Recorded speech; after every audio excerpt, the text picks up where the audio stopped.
লা লা লা। বুঝলি কেলটু, মাঝে মাঝে আমি ভাবি যে জীবনে কি পেলাম, কিছুই যেন আর ভালো লাগে না রে। একদম বোরিং লাগছে। কেন গো ফুটোদা, আবার কি পুরোনো দিনের কথা মনে পড়লো নাকি? সেই রোমান্টিক রোমান্টিক স্মৃতি সব মনে পড়ছে নাকি? এই জন্যই তোকে আমার এত ভালো লাগে। তুই না আমার মনের কথা বলে দিস। এই জন্যই তোকে সবসময় সঙ্গে সঙ্গে রাখি, বুঝলি? এই যে ফুটো, বাড়িওয়ালার কথা কি ভুলে গেলি নাকি? 6 মাস ধরে আমাকে তুই ভাড়া দিস না, আর এখন এখানে বসে রোমান্টিক রোমান্টিক গল্প করছিস। ভাড়া কবে দিবি বল? তোর পেছনে ঘুরতে ঘুরতে তো আমার চটি ক্ষয় হয়ে গেল। তাড়াতাড়ি বল, ভাড়াটা কবে দিবি? বাবা, ফুটোদার পেছন ঘুরতে ঘুরতে তোমার চটি ক্ষয় হয়ে গেল? পেছনটা এত পছন্দ হয়েছে তোমার? সত্যি শুনেও অবাক লাগে।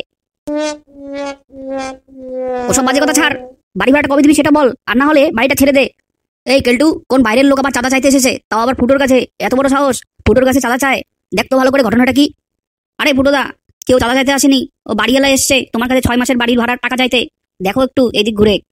বলছে যদি তুমি বাড়ি ভাড়া দাও তবে এই বাড়িতে থাকতে পারবে, আর না হলে বাড়ি ছেড়ে দিতে বলছে। ধুর, বাড়ি ভাড়াও দিব না, বাড়ি ছাড়বো না, যা করার আছে করে নাও। তবে রে, আমিও দেখে নেবো তুই কিভাবে এই বাড়িতে থাকিস। বেশি বেশি কথা না, দেখে নিচ্ছি তোকে, দাঁড়া। এই কেলটু, একটু খাটের নিচটা ভালো করে দেখতো, মেশিনটা ঠিক আছে কিনা। অনেকদিন ধরে ব্যবহার করা হয় না, মরিচা পড়ে গেছে মনে হয়। একটু তেল টেল দিয়ে পরিষ্কার করতে হবে, বুঝলি? অনেকদিন ধরে ব্যবহার করা হয় না তো, এখন মনে হয় ব্যবহার করার টাইম চলে এসছে। আরে গেলটুদা, তুমি খামোকা রেগে যাচ্ছ কেন? আরে তুমি বুঝতে পারছো না, আমি তো মজা করছিলাম। আরে এটা তো তোমারই বাড়ি, আমি তো এখানে ভাড়া থাকি, বুঝতে পারলে?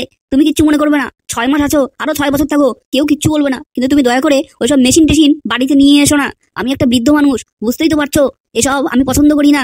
যাই হোক, তুমি আমার কথায় মন খারাপ করো না, বুঝতে পারলে? আচ্ছা, আমি ভেবে দেখবো। আপনি এখন দয়া করে আসতে পারেন।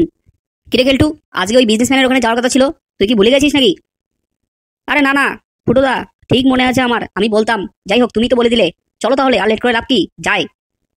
আরে গুড মর্নিং স্যার, কেমন আছেন? Good morning good morning. আপনাকে তো ঠিক চিনতে পারলাম না, আর আপনি এভাবে না বলে হুট করে আমার একদম কেবিনে ঢুকে পড়লেন। ব্যাপারটা কি বলুন তো? আমি অত্র এলাকার একজন অতি সজ্জন ব্যক্তি, আমি সবার উপকার করে বেড়াই। যাই হোক, আমার কোথাও ঢুকতে কোনো পারমিশনের প্রয়োজন পড়ে না। আপনি এখানে নতুন এসেছেন তো, তাই আমাকে চেনেন না। যাই হোক, আজকে দেখা দিয়ে দিলাম, সারা জীবন মনে রাখবেন আমার কথা। কিরে কেলটু, তোকে সঙ্গে কেন রাখি? আমার বায়োডাটাটা দিয়ে দে। কি যে করিস না তুই। ইনি হলেন অত্র এলাকার একজন বিশিষ্ট সম্মানীয় ব্যক্তি। এনার নাম ফুটো। এনার নামে বাঘে গরুতে 2 ঘাটে জল খায়। ধুর, দুষ্টু ভিডিও দেখে দেখে মাথাটা শেষ করে ফেলেছিস, এখন প্র্যাকটিক্যালি কথা বলতে পারিস না। বল, বাঘে গরুতে 1 ঘাটে জল খায়। হ্যাঁ হ্যাঁ হ্যাঁ, ফুটোদার নামে বাঘে গরুতে 1 ঘাটে জল খায়। এবার তো বুঝতেই পারছেন আপনার সামনে কত বড় একজন পাওয়ারফুল লোক দাঁড়িয়ে আছে। যাই হোক, বায়োডাটা তো দিয়ে দিলাম, এবার কাজের কথায় আসা যাক। ফুটোদা, এবার তুমি বলো। হ্যাঁ হ্যাঁ, আপনি কি অতিথি আপ্যায়ন করবেন না নাকি? প্রথমবার আপনার অফিসে আসলাম, একটু ঠান্ডা বা গরম কিছু খাওয়াবেন তো নাকি? হ্যাঁ হ্যাঁ হ্যাঁ, অবশ্যই খাওয়াবো। ঠিক আছে, আপনি বসুন। তো এবার বলুন, আপনি কেন এসেছেন? আপনি তো দক্ষিণের দিকে একটা বড় ফ্ল্যাট তৈরি করছেন, তাই না? হ্যাঁ করছি তো, তাতে কি হয়েছে? ওই দক্ষিণ দিকে আমাদের হই হই রই রই কমিটির একটা অফিস রয়েছে, আপনি দেখেছেন অবশ্যই। আর আমি হলাম ওই কমিটির সভাপতি।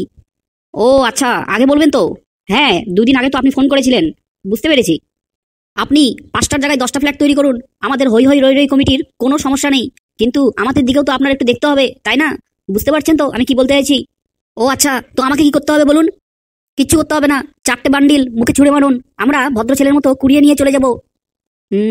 মানে আমি কিন্তু এখনো পরিষ্কার করে বুঝতে পারলাম না। আরে এই কেলটু, এত পরিষ্কার করে বোঝালাম তাও তো বোঝে না, তুই এবার বোঝা। ও আমি পরিষ্কার করে বুঝিয়ে দিচ্ছি। কিচ্ছু না, ছেলেরা একটু পিকনিক খাবে, তার জন্য কিছু টাকা পয়সা লাগবে, বুঝতে পেরেছেন? ও এই ব্যাপার, ঠিক আছে, আমি 1000 টাকা দিয়ে দিচ্ছি, তোমরা পিকনিক করে খাও। এটা কি পাড়ার ফাংশন যে আমরা 1000 টাকা চাঁদা নেওয়ার জন্য আপনার এখানে এসেছি, তাও আবার এত কষ্ট করে? কিছুই বুঝতে পারছেন না নাকি? ভালো করে বুঝিয়ে দেবো, ফুটোর মাথা গরম হয়ে গেলে কিন্তু সব ফুটো করে দেবে। হ্যাঁ, ফুটোদা কিন্তু সেই জিনিস, যখন তখন যা তা কিন্তু করে দিতে পারে, সবকিছু কিন্তু ফুটো করে দেয়, এই জন্যই নাম ফুটো। যাই হোক, একটু ভাবনা চিন্তা করে কথা বলবেন। শুনুন, 40,000 লাগবে, না হলে কিন্তু ফুটোর মাথা ঠান্ডা হবে না, বুঝতে পারছেন তো? 40,000? এত টাকা আমি দিতে পারবো না। এই কেলটু, তোকে না বলেছিলাম মেশিনটা খাটের নিচ থেকে নিয়ে আসতে? মরিচা পড়ে গেছে মনে হয়, তেল ফেল দিয়ে নিয়ে আসতে হতো। সোজা আঙুলে তো এখন ঘি ওঠে না, আঙুল বাঁকাতে হবে, বুঝতে পারছিস তুই? সে আপনি মেশিন জেনারেটর যেটাই নিয়ে আসুন, কোনো লাভ হবে না, আমি কিচ্ছু দেবো না।